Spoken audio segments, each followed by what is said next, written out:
Assalamualaikum warahmatullahi wabarakatuh. Pada kesempatan kali ini kita akan mempelajari tentang regresi linier sederhana. Sebelum kita masuk ke proses pengolahan data regresi linier sederhana, kita harus pahami dulu tujuan dilakukannya analisis regresi linier sederhana ini.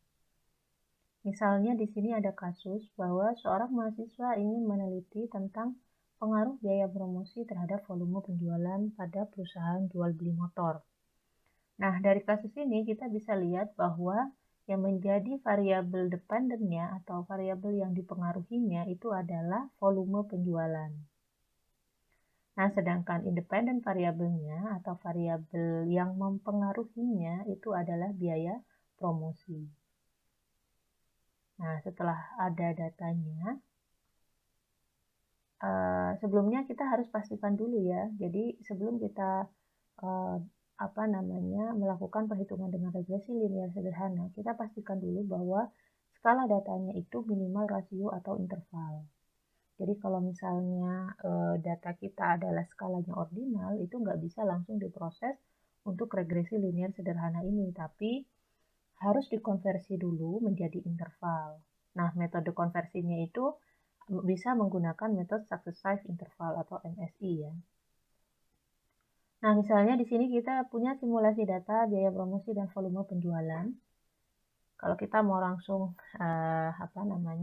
running aja ya, menggunakan SPSS, kita langsung ke SPSS-nya, kemudian di copy aja datanya yang mau kita hitung, di copy, kemudian di paste di data view ya. Kemudian di variabel view-nya kita tulis ini variabel X dan ini variabel Y. Nah, setelah itu bisa langsung kita lakukan analisis dengan cara klik analyze, kemudian regression, kemudian linear, kemudian X itu adalah independent dan Y itu adalah dependent. Kemudian kita bisa langsung klik OK aja. Nah, maka di sini akan muncul output regresinya. Gitu ya.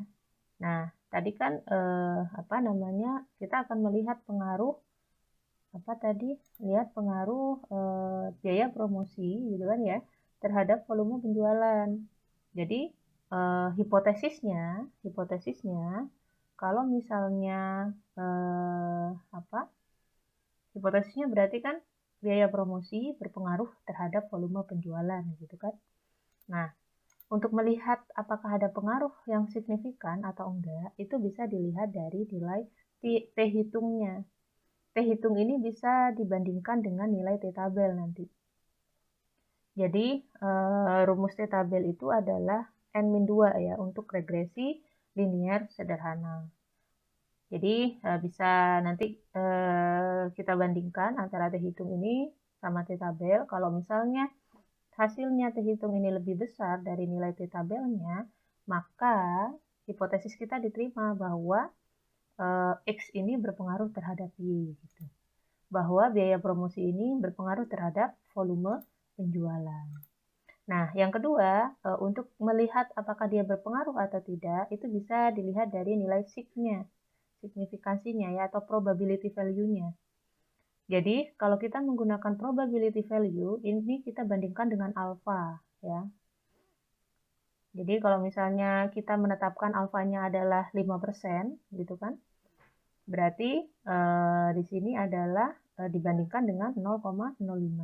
Jadi, kalau misalnya nilai p-value-nya di bawah 0,05, maka X itu berpengaruh signifikan terhadap Y.